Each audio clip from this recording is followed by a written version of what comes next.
Since they're on red side, they may just be locked into the Gangplank, Mordekaiser, and Elise. Yeah. As I said many times, you don't want to give the Elise over to Reignover. He's already proven he will perform with that champion on the international stage, and it's just too much early game pressure to deal with. And I definitely agree with the first two bans from Fnatic. Kalista against Def, you know he can play it really well. You don't want to risk that 2v2 bully lane.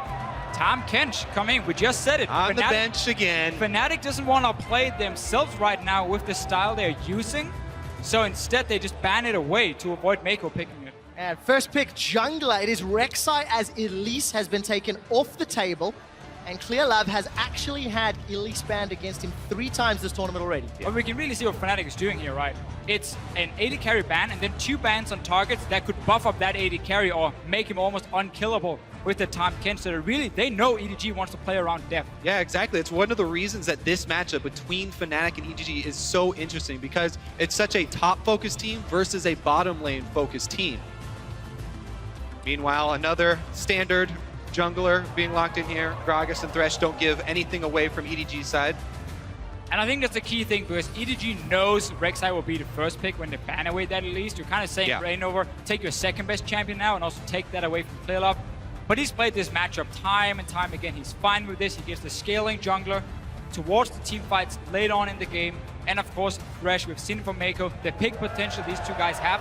And the way you can set up ganks in the bottom lane is very key.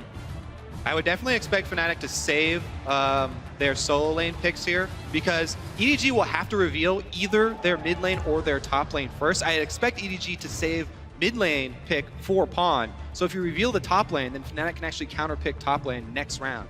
And this is one of the reasons. Flex Cannon. Yeah, Flex Cannon can obviously go, not support in this case with Alistar, but can go top lane, can go for Reckless or 2 Reckless as the AD carry. But what EDG can do with Koro now in this lineup, and why I think they swapped him in, and one of the reasons for it is the fact he can play a really good Gnar. Very safe matchup for him. He could even maybe go for a Malphite if he wants to, and take a lane where he sits back and he just relies on teleporting. He doesn't need any resources like Amazing J did to be useful. That's a very good point. You know, will EDG also change their playstyle though? You know, while Amazing J did make a lot of his own mistakes, the team also did not help him very often.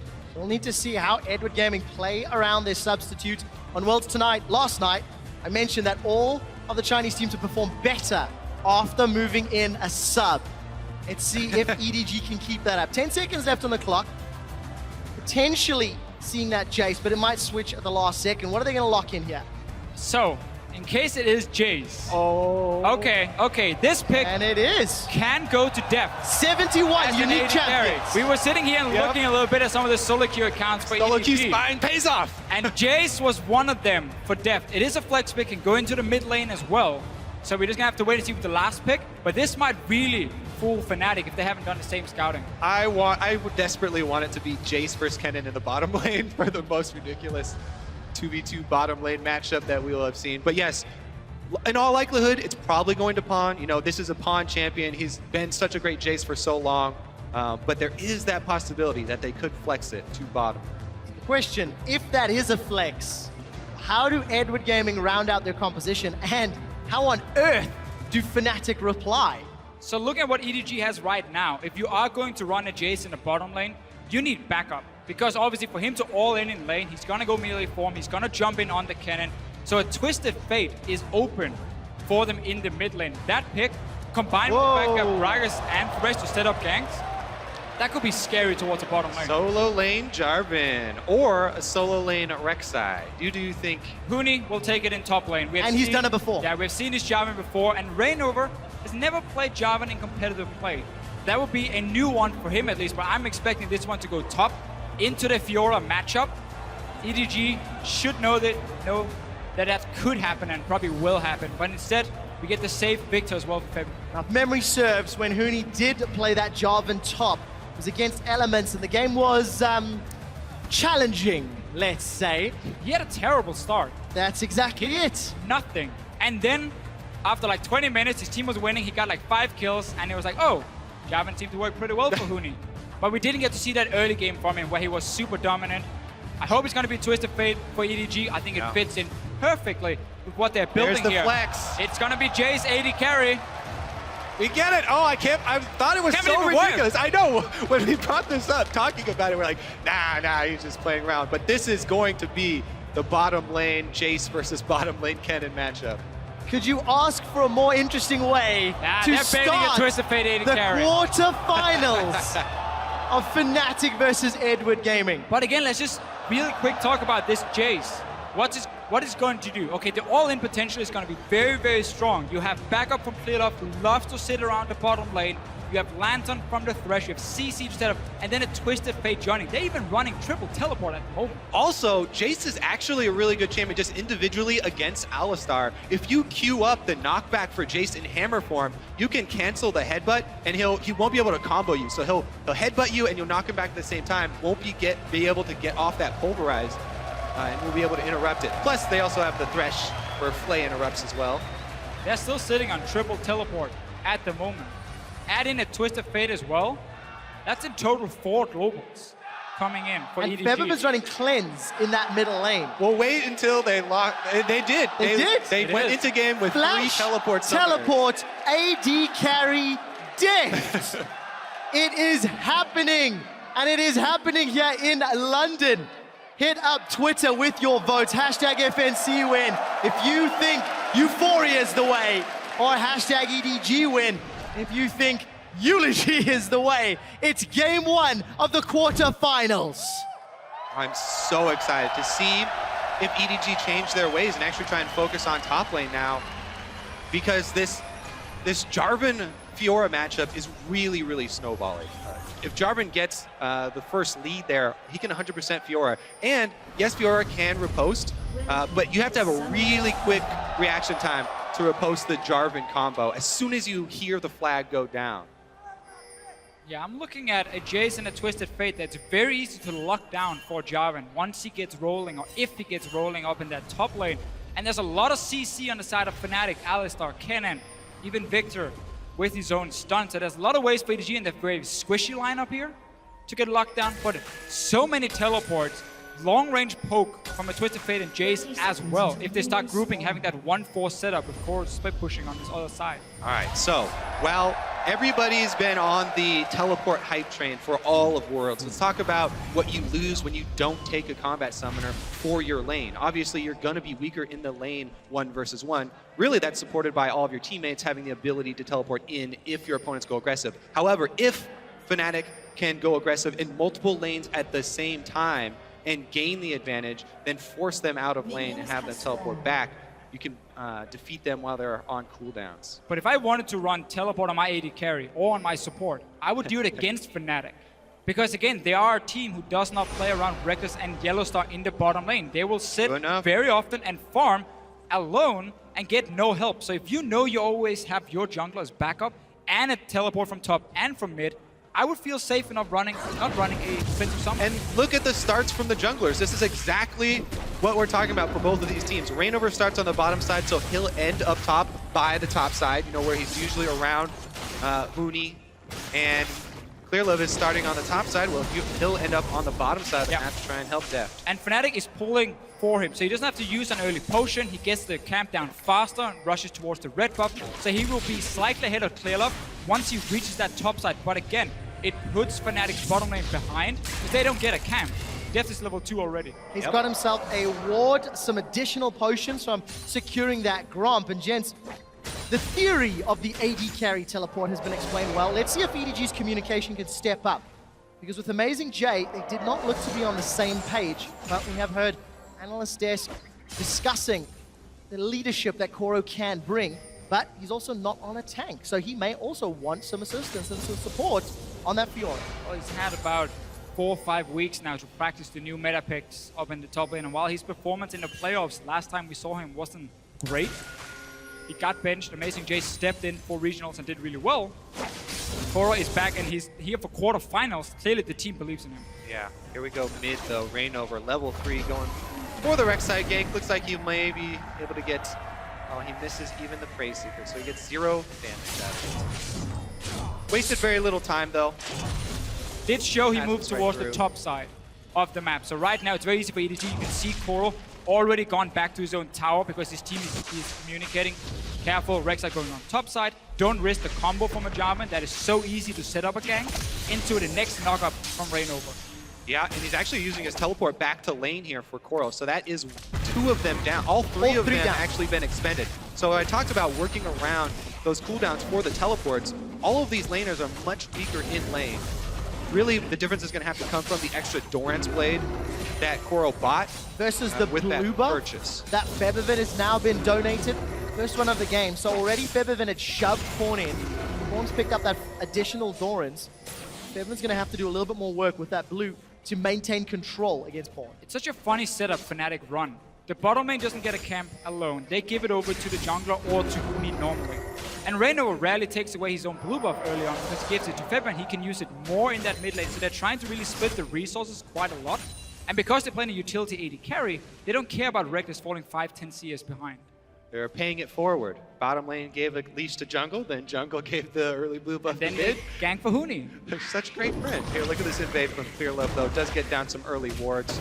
Now, as a jungler, whenever you go to your Raptor camp this early in the game and you see it not spawned, if Reignover goes over there and sees the Raptors have been cleared, you have to assume there's a ward in that brush. Because you've obviously been counter-jungled there, this is literally the most common ward that junglers will place early in the game.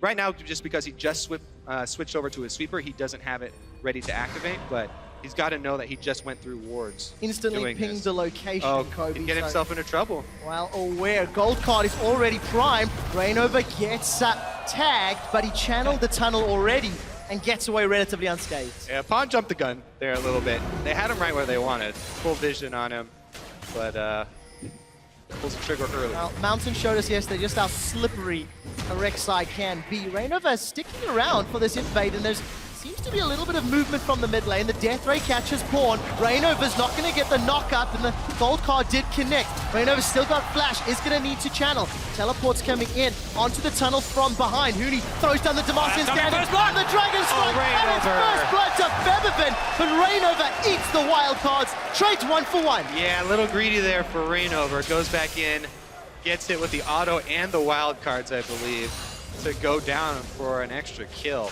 Fnatic would have had that clean first blood if not for that. Not very often, though, we see Fnatic put so much attention towards the mid lane. Early on, Feathervin farms under control mages. Normally doesn't do a whole lot, but they really want to shut down this Twisted Fate. Early on, it meant Reignover showed himself twice, and EDG knew what was going on, but didn't respect the fact they didn't have a teleport from top, and Huni did. Yeah, actually chalked that up to sort of a fumble by EDG because they were the team with more information. And they got played there. 3 teleports down, and they let Fnatic create a play while they were down in teleports. Reckless just got chunked real hard down bottom, and Huni, he's been challenged. Koro in his first game at the World Championship flashes forward aggressively. Destiny gets channeled by Pawn, and Huni is caught by the red cards. Gate is revealing his vision. Koro lunges forward. Red card, yellow card, blue card. Pawn's looking for the trigger. Pulls it on the gold, but Huni's managed to get away. EDG afraid of chasing in. They had no vision in this jungle. Didn't know if suddenly Reignover would show up, if Feathervin was nearby. And in the end, Huni escapes. First ulti used from the Twisted Fate of EDG, and it was not resulting in a kill. And that is huge. What an outplay there from Huni. Waiting for Pawn to trigger the ultimate there and actually commit to one direction. Pawn actually committing a little bit too early there. But Pawn does have the early cooldown reduction boots, so that will reduce the cooldown for his next Twisted Fate ultimate. Yeah, we're probably going to see the standard build for him, where he goes for Home Guards very early on, and you're not afraid of then just use your entire mana pool on pushing out a wave, recalling, proc the Home Guards, get mana back, and then go gank the lane. Obviously, Fnatic needs to constantly communicate. Whenever he's moving away from the lane, he has TP, and ulti will be up in a few minutes as well. Because Victor can clear a wave so easily, though, he's one of the best at punishing that roam. Pawn went for the early play, and Feathervin's already up a large amount of CS there in the middle lane. Pawn's playing for the impact, though. Home Guards again picked up. Reckless, we just caught a glimpse. A little lucky that his opposite number's gone for that Manabune build, so his Cutlass will be slightly more effective than the stacking tier. Gonna buy that AD carry a little bit of time to be more relevant. There's some good things about the AD carry Kennen is on Cutlass and Blade of the Ruined King. He's very strong 1v1. And he can handle himself, he can sit and push out waves. Obviously not great wave clear, But the build we're going to see from Def is going to be that tier into Brutalized, into Last Whisper, and so on. Huni again getting jumped on by Coral. Relatively even. Huni's Golden Age just blocked some of that damage. Cora's going to get some additional sustain. Yeah, you can see how defensively Coral has to play. He has to run away as soon as his riposte is on cooldown there. Rainover does go through a ward, so he'll continue to play defensively. Right now, what you want to do is stay just close enough to keep Rainover around and waste his time. Clearlove actually gonna find him here. And he's got level 6. Koro's challenged Huni. It's top v top and jungle v jungle. Huni's been procced. Koro's regen. Huni's got to run away. Destiny's being channeled. The dunk comes down and Koro takes a tower shot. Pawn gets a kill on Rainover. 2-for-0 EDG. EDG is constantly reading where Rainover is going, and Clearlove had early level 6. Another teleport for the team, and they can just simply collapse onto Fnatic. Huni right now, every time he gets a one-on-one against Coral, he's losing it, and he just died 1v1. With 3 teleports and Twisted Fate ultimate, it's ridiculously hard for Fnatic to keep track of all the globals here, so they have to be very careful and very sure of their vision when they go for plays like this. Plus, right there, Huni committing to the 2 versus 2, actually trying to keep Koro from converging on Rainover and save Rainover there, cost him big. Koro with the almost instant 4 proc of the Vitals, really well done there by Koro.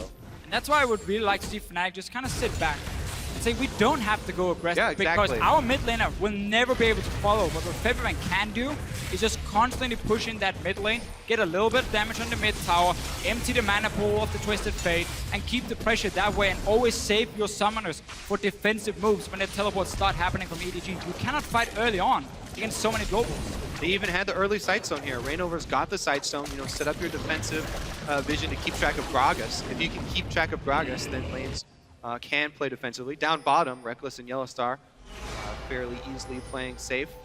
Meanwhile, though, Deft on the other side, as you said, he's got the tier. That's all that Jace wants to stack up right now. Sure. Again, he's not going to be super strong at the moment, but he can still sit and farm. Not a whole lot of kill pressure. Again, also with the teleports. So really, against a team that plays so much around the top laner, having so many globals is so effective, because the split pushing should never really start from Huni. He will always just get jumped by 2 or 3 guys. We'll find out how Huni's going to be able to pull himself back into the game. And we crested 10 minutes. Febiven's got a very large CS lead over Pawn. Pawn actually, CS difference at 10 is the 2nd lowest of all quarter-finalist mid laners. So he's going to have a little bit more pressure to make those side lane gank impacts more valuable. Yeah, plus with this early home guard upgrade that you guys keep talking about, and a Twisted Fate ultimate back Said it once, up. Kobe. Right, it's a great point, because right now, what you're looking for is the recall timers. Everybody's fighting around recall timers right now. Yes, it is about, marginal CS leads, but it's the recall timer right before the big dragon fight setup here. You can already see Mako's trying to get the first line of wards down, trying to get some vision for themselves. Teleport's coming back off of cooldown. And that dragon fight is where Fnatic needs to strike. It's not in the lanes against the globals. It's in a big 5-on-5 team fight where the enemy team is lacking 3 offensive summoners. We also see a Rod of Ages being built in the mid lane, so that's even slower stacking up. The first dragon is where Fnatic needs to be ready to fight. You have a cannon with his ulti, you have massive AoE from Febiven, and Huni can catch out some of these low mobility targets. That's where Fnatic want to strike, but they cannot fall further behind. Also, it's exactly where Victor shines. If Febiven can get to level 11 first, the huge amount of burst from that Victor ultimate can easily 100% somebody with a full combo of Victor if they're able to gain some vision around the area. Yellowstar does get hooked in, though. He's going to headbutt save his Deft ult? away. He's in trouble. Huni forced to flash. He's been collapsed on. Flash forward onto Pawn. He's taken 2 turret shots. The Grand Challenge may time out shortly, but that's a great charge. Backwards, Clearlove, as well as Pawn get themselves 1. Tower hits onto Koro. Will at least make it a 1-for-2. But EDG have the advantage. Level 10. He's taking the wrong way. He's gone the wrong direction. Clearlove has started to channel his recall. The death ray needs to hit, and it's going to. Febiven will make it 2-for-2. And look at the difference right here, because Fnatic were not the ones making the play. They were sitting back, they were saving all the cooldown so when this play would happen. Obviously, EDG can get the first kill because there are 3 guys going to top side, but at least you get a 2-for-2 on the side of Fnatic, and you use a lot of globals. Yeah, you have to be so careful, though, because you feel like they used a lot of globals, but they still have 2 teleports available to It's unfair. Yeah, exactly. By saying a lot of globals, only use Twisted Fate. So take that one back. Take that one back. All 3 teleports will be available for EDG in just a couple of seconds. And that first dragon fight is still looming. As far as Fnatic are concerned, they've got first blood in every single one of the games they've played at the World Championships thus far. They've got the first tower in every single one of the games they've played thus far. First tower's yet to fall in this matchup.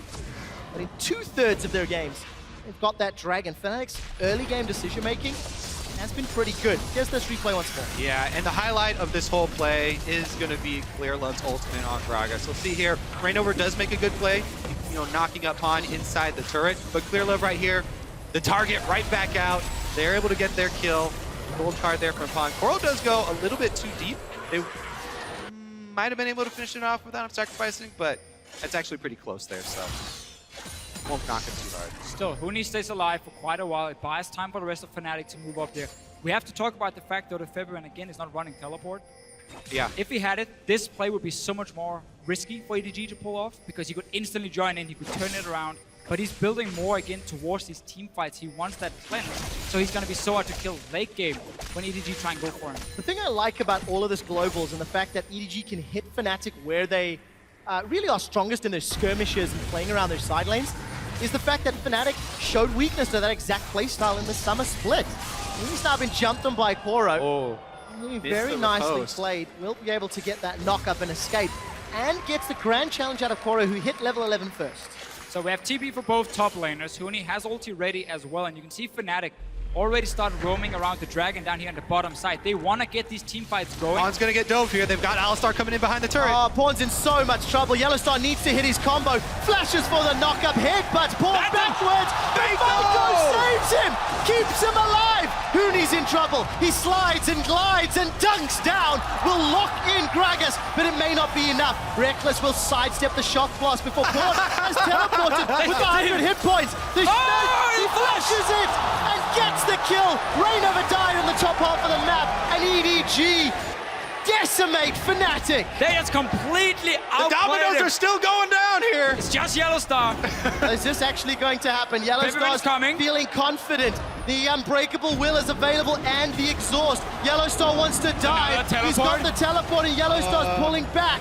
Febiven's arrived, but Koro may want to fight, and Fnatic feeling the pressure, down 2,000 goals. So we have this dive in the mid lane. Mako, he saw it, he moved in, he saved his mid laner first. And then we are fighting every single lane. Fnatic pushing on this tower, Koro's here to defend. I love the chain reaction when there are so many globals in the game. One fight breaks out on one side of the map and immediately 3 other do. Now we also want to see if Crow face checks his crush. Looks like he's going to skirt around it. But again, checking back in on that EDG story, they focused a lot more around top lane to get Koro ahead, to make sure that Koro succeeds with a lot of these globals, to make sure that he can then affect the rest of the maps tonight. Do they cancel? No. All spotted on the pink ward. So they play more around Koro. He's on Fiora. They have globals. They have pink wards early on for him as well. But this coordination and communication from EDG is what we didn't see from the Chinese teams in the group stage. They couldn't pull off these multiple TP plays in time. Right here, this play is so insane. On 3 lanes from EDG. Dive on top side, fight in the bottom lane, instant teleport down to join that one as well. Rainover trying to do his best out of a top side. But yeah, 2 versus 1 is difficult. And Fnatic lose something in every single lane. 2 people who have been shining lights for Fnatic. Huni and Rainover, 0-3-2-1-4-1. Luckily for Fnatic, there is strong wave clear from Febiven's Victor. Unluckily, they may have to wave clear on multiple lanes thanks to all of the map pressure EDG can apply in the coming minutes. The second tower falls. Fnatic keep Gold Lead relatively close, 2,000. Oh, well, we have another face check here. Let's wait for this fight to be over. Huni's going to chase down. He's going to find the Vital. Huni's going to slide himself to safety. But Koro's winning the duel time and time again. Again, Clearlove top once again. They just want to make sure that Koro keeps Huni down. Another tower dive incoming. There's no flash for Clearlove, but he connects the body slam. Huni's caught for a little while. flashes the cask and gets knocked backwards. Will Koro and Clearlove get away? Reignover is going to go for the knockup. Is not going to find it. Koro puts the challenge onto Reignover, and Yellow Star's still far away. Huni's got the Cataclysm. He needs to find the target. Yellow Star's lumped up Koro, and Maiko with the Lantern of Life. The Thresh, so underrated in these global comps. We talked about it being so important for Origin when they were running the double TP. Maiko has saved the mid game here for EDG. Remember, all of these plays that EDG made across the map, up in top lane and down in bottom lane, were because the mid lane dive that Fnatic were trying to pull off failed. When that tower dive failed with 4 people from Fnatic committed, EDG just got to spread across the map and punish Fnatic so heavily. If it wasn't for that, it would have been a trade. You know, just top lane Huni dying, for mid lane Pond dying, and Fnatic would have got that mid lane turret. The only good thing for Fnatic at the moment is the fact they can keep pushing out these towers with all these guys leaving the lane to teleport around. But EDG is doing exactly the same and getting the kill. So they're ahead in goal, 19 minutes in, and they've really been pulling off some very coordinated plays we didn't expect to see from EDG. Or the same EDG we saw in group stage. Yeah. It's a very, very different team already. EDG averaged a 200 gold lead at 20 minutes. In this game, it's 10 times that. It's near 2,000. And we'll get the first dragon uncontested as Fnatic concede that objective. And for EDG, they are looking exceptional. Take a look at Pawn's build. Rod of Age has been stacking for 5 minutes. Lichbane is a second item. Yeah. Thanks to Koro's kills and farm, he's got that Black Cleaver picked up. And even Deft has picked up some armor pain, getting closer to that last Whisper. So those shock blasts are going to do a number on Fnatic's defense and allow EDG to siege and poke them away from the tower. Yeah, Twisted Fate plus Jace poke is going to be able to keep Fnatic under turret here. Luckily for Fnatic, they do have the King of Wave Clear, Victor. And I don't think EDG necessarily is looking too much to groove up and poke with their comp here, because Well, they've got 3 teleports. That's the thing. have to agree Exactly, with you on that. because Fnatic also running with the hard engage off the Jarvan, and Huni, while he didn't have a good early game because he's been camped so much up in that top side, he can still engage the fight and lock in one of these targets, burst them down with Febvent for Fnatic. So if EDG wants to play it safe in some way, they keep running 1-3-1.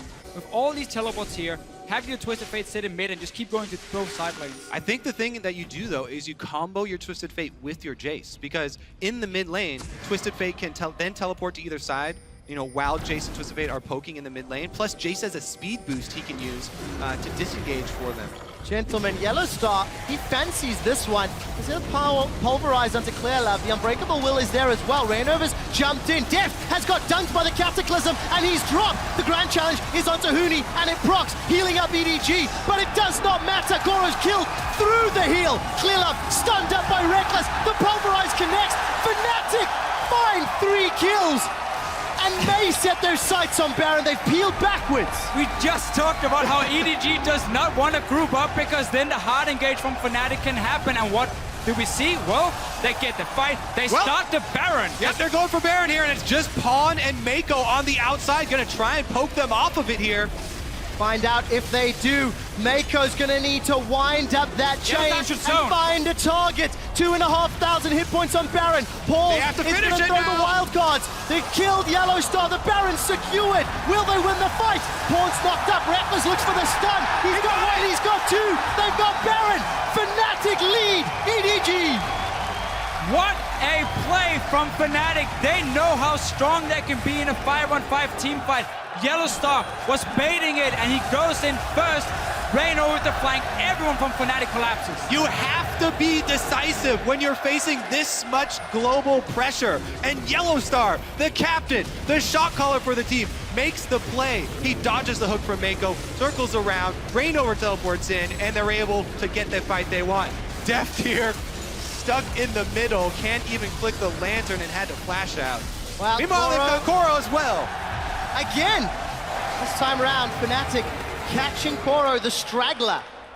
What's going on here? We just praised EDG for the coordination there. Great communication, suddenly using 3 teleports.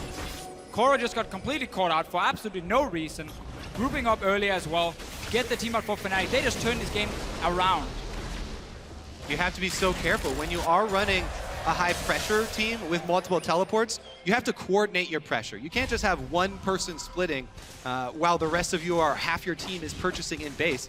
Everyone has to coordinate their wave pushes. Bottom and top need to push at the same time. There, Koro was just pushing by himself.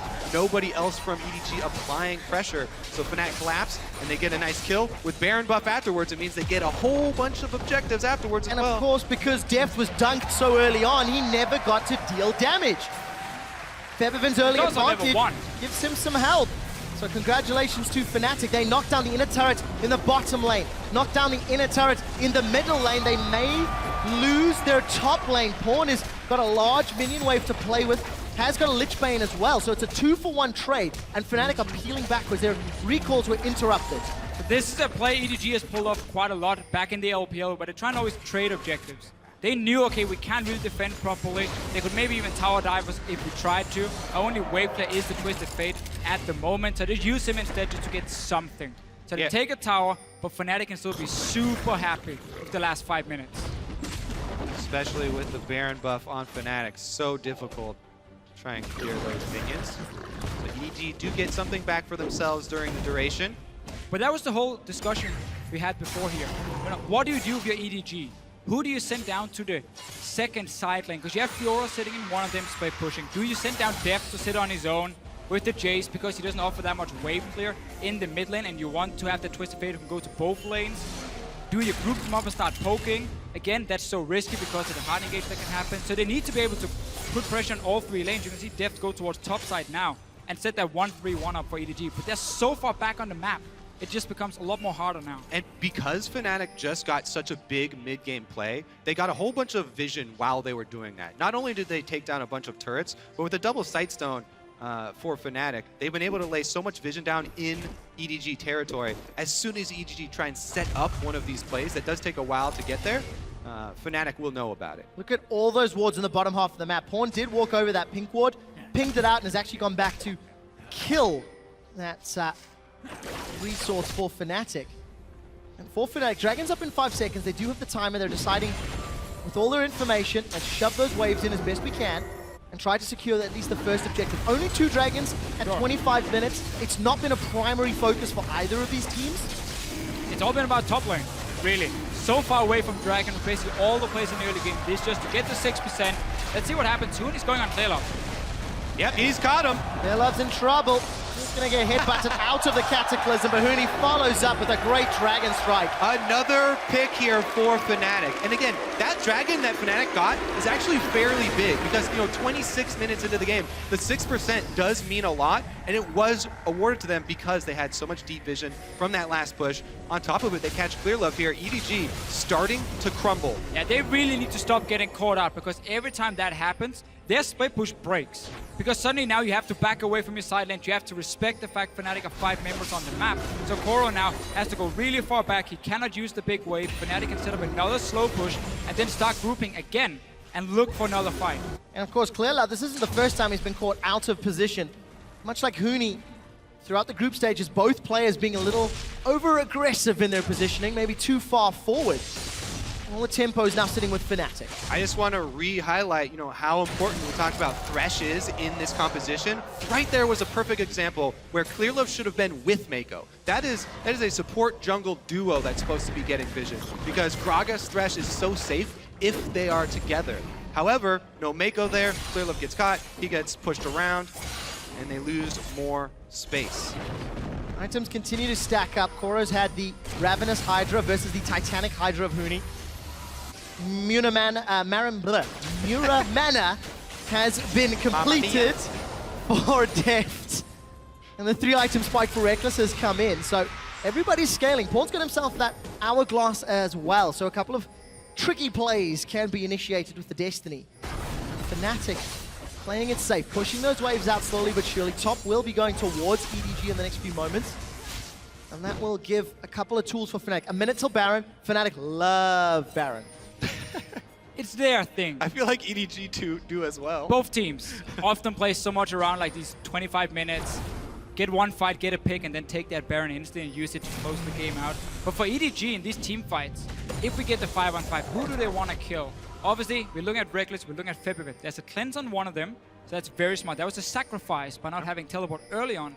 And then Kennen is one of these AD carries who play really well for himself because he has a massive AoE aura. He can stun you if the aura goes in there with squishy targets and take them down. Not only that, but going with this build for Reckless, it's all based around sustain and auto attack speed. So he's getting off multiple stuns, multiple charges, and you just buy a little bit of time, steal up more life because you're life stealing on all of these targets with your double life steal build. If you don't focus him and burst him down, then he'll sustain through the whole fight. He'll continue to throw out these annoying mini stuns and provide that CC that Fnatic need because they have Huni who likes to run damage in top lane. And if we get an aggressive ulti in the backline from a Twisted Fate to lock down a target, then all 5 members of EDG are stuck in there. They're all trying to get to the same guy. 2 melee champions for Deft and Koro. Or, well, Deft when he wants to burst at least. Let's see what Yellow happens Star here. again. 2 teleports available for EDG as their solos are down in the bottom. Double stun and Clearlove and Mako. They've already got Mako. Clearlove's looking to get away as Reckless looks for the stun. Finds it. May not get another. Continues to auto attack. 2 members down. With Dangerous fight, move, though. Fnatic may need to defend. Koro and Pawn, they've got an inner turret. They've got a minion wave to work with, and Fnatic, they're a little split. Huni's decided to back away. Feathervin is already in the base, and the rest of the team on Baron. Yep, he can't do it by himself. It doesn't matter.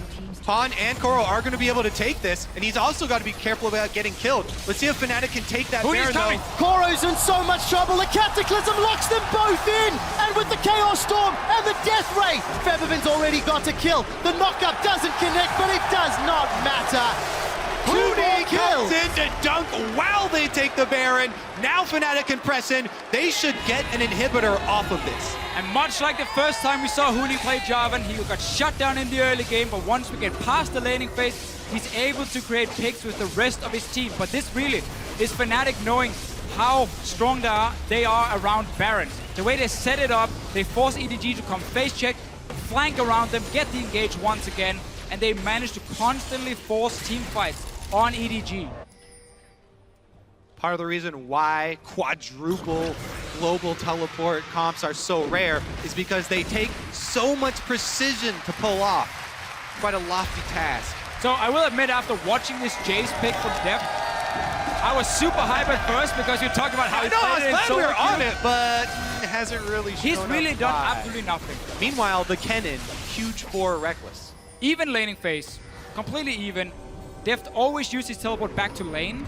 He had no pressure on the map, really. Huni's gonna catch him. Well, a little bit of trouble here for Pawn. Lock him up, up. not gonna happen. Pawn makes it out with 200 hit points, but Fnatic with the Baron-empowered minions, they're knocking on the middle and bottom lanes. There's a teleport to the inhibitor. Pawn is going to secure this one. He may even be able to get out alive. He's definitely been reviewing the backdoor He has tactics. no minions, though, But at all. Huni's got home guards, though. He's got home guards. He's coming in for the repeat dunk. There is no Cataclysm. I think losing 1 life for supers might be worth it if the rest of EDG can defend. There's no teleport for Huni. But Fnatic he was is the right up wave in the player. face. He was the wave player that just disappeared to take an inhibitor, nothing else. There was no minions, so he couldn't go further and threatened to backdoor the Nexus as well. So Fnatic knew, okay, well, he's gonna get 1, but now we don't really care because he's gone. We can easily just push up. Huni's going to join his team, and that's 5 members from Fnatic. They can dive EDG super easy. Cataclysm's only a few seconds away, but this tower is down. It has been deconstructed in front of EDG's faces. The second inhibitor falls, and there are supers on 2 lanes for Fnatic. This is the single lane for EDG. I do not think that was worth it. Just even if you traded 1 for 1 in terms of inhibitors, because Huni could even have stayed with his team and just went straight for EDG. If you look at that gold difference, when teams have had a gold lead at 20 minutes at the World Championship, they have an 89% win ratio. Currently, Fnatic's looking to be the 11%. They've turned the game around after 1 successful team fight. 1 misstep from EDG. Well, these Swung it completely EDG are in Fnatic's running, favor. as we said, such a delicate team composition that takes so much precision. If you make that 1 mid-game mistake, we saw how heavily Fnatic were able to punish them for it. Huge, huge swing. Trinity Force completed for Deft. Another thing he's done quite a lot on this Jace, and it's somewhat weird because he gets it so late in the game, it normally doesn't do much, like 30 attack damage, 32 minutes in. It's not a massive upgrade for a very expensive item. but it seems to be more he wants the movement speed from it. He wants the Sheen proc to get a little bit more burst. Yeah. But he can never really go in hammer form against this Fnatic lineup because they want him to jump in with the rest of the team. So they have Kennen AoE, Victor AoE, Alistar knock up everything to just take down these squishy targets. So I don't really agree with his Trinity Force buy. Pawn has realized the error of his ways, joined the rest of EDG to wave clear under this turret. Baron has worn out, so Fnatic are waiting for those supers. They're pushing through the middle lane quite deep. Unfortunately for Fnatic, there's going to be multiple supers in the bottom lane pushing against them. So there is a little bit of a timer working against this top lane siege. Yeah, right now, EDG are hoping that Fnatic stick around and are a little bit too aggressive. Because EDG's only chance here is to make an all-in at the turret, whereas Fnatic can just wait around. They've got all the cards. We'll see when they reveal them, Kobe. Another minion wave has danced its way up to this top tower. How quickly Pawn can clear them. Melees are down to half hit points. Rekkles gets chunked. Gold card comes out and Clearlove has found him. Rekkles gets pushed backwards and he's shut down by Def. This could be the team fight that turns it around. 2 members of Fnatic are down for only Clearlove from EDG. Featherfin's forced to retreat. The double kill will be added to Koro's score. Fnatic lose 4. EDG do it. They pull off the only thing that they possibly could, an all-in under the turret. And they, well, can they chase down Forbidden here? It looks like Koro's going to be able to. Look at all the minions on the bottom side here. There's double teleport for EDG if they want to take that wave and start pushing in towards them. They want the kill first and then try and go maybe and finish the game. Well, Featherfin needs to buy time. There's 20 seconds before his teammates are alive. And if EDG are unlucky, they will be able to take him down, but the supers may not be able to be enough. Slicing Maelstrom He bought still a lot of available. time. yeah, So 5 seconds left on Rekkles. I think they're okay. Right here for Fnatic, they got a little bit too greedy for that tower. Rekkles walked up very close, 550 range, took a massive hit in the face from Deft, and then the flash forward. There's no cleanse for him, no QSS, nothing to save him. That was EDG needed. They invested everything to kill They him. just dropped all the cards. Everybody up on the turret is exactly as you said. And then Pawn, right after seeing the poke land, Pawn goes in for the flash gold card on Rekkles. That's a signal. Clearlove flashes in, and they're able to take him out immediately. So key that Clearlove flashes forward. Otherwise, Yellowstar might have been able to just headbutt him away and avoid Rekkles being shot back into the team, but he flashes forward there. He guarantees it's going to happen. They win the fight. Exactly. They knew this was their only hope. Then all in at that turret. They've got 2 inhibitors down, super minions coming, and they came up clutch, made a big play. Fnatic still definitely in the driver's seat, still definitely with a huge lead here, but EDG clawing back. And as we come out of that replay, Rekkles has completed the Quicksilver Sash. He learned. How He different learned. that fight could have been. This time around, Rekkles gets dunked and deals no damage that fight, thanks to the great work of Pawn, Koro, and Clearlove. Fnatic, their 10k gold lead has shrunk to 4k, and inhibitors will be respawning very soon for EDG, so this will reset the map pressure. Yeah, Baron's up in 20 seconds though, so Fnatic are going to try and grab the scuttle and work on vision around this area. They have teleport ready for Huni, so he can stay on the bottom side and always control that wave with the super minions coming in case someone for EDG pushes it back. And as long as you bait around Baron, it's so easy to go push out top and mid lanes at the same time for Fnatic. So this will nullify the globals a little bit from EDG and make it easier for Fnatic to get a 5-on-5 team fight. You even saw Huni with Home Guard sitting and waiting in base and just saying, oh, yeah, it's going we're back to again. Fountain So right now. He knows there are going to be wards behind EDG and he wants to guarantee that engage. This is the most intense moment for the shot callers. This is where you make or break the game. There's no room for mechanical misplays. Every second means Pawn gets closer and closer to that bottom inhibitor as well. And Fnatic can't make up their minds. Rainover goes back and he's left the tunnel. They're going to commit.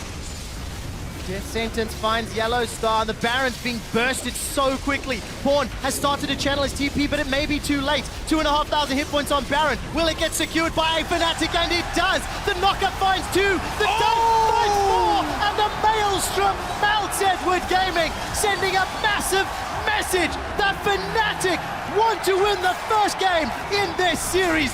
Koro and Def are running for their lives, and they will get run down. Def will drop the hammer, but it will not matter. Rekkles gets the kill, 9, 2, and 4, and Fnatic should knock down the Nexus. EDG unable to use their split push because of the Baron, and you saw Yellowstar sit ready to headbutt Clearlove away, so he couldn't get close. He had to just try and throw in his ulti. Wasn't enough, and Fnatic are looking to take the first game. Fnatic have got Baron-empowered minions knocking down the Nexus.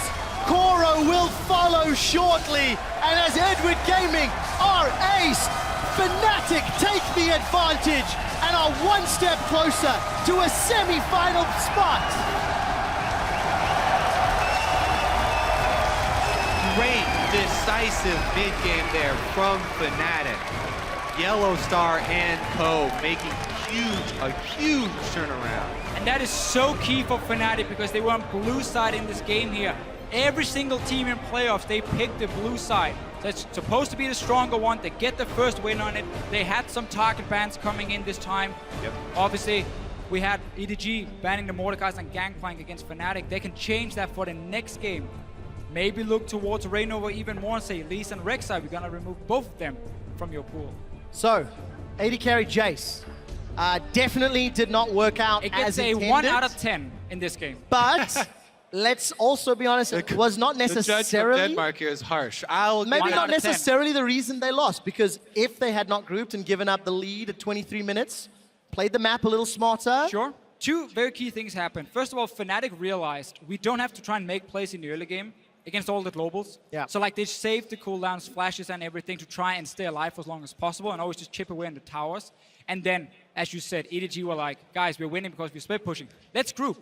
Let's go around mid lane and see what happens and instant engage Baron. So here's one of the reasons why I just like the AD Kennen so much more as far as these novelty AD carry picks, because it's so important to have a safe AD carry that can lane and get CS while your support roams. Support roaming is so big here at the World Championship. Not the finals yet, at the World Championships. And we've seen the teams get punished so heavily for it already when, Mako and Clearlove are separated. Big things happen for Fnatic. And they made it happen, found the opportunity. Fnatic take the advantage in the series. We're going to head over to the analyst desk. They're standing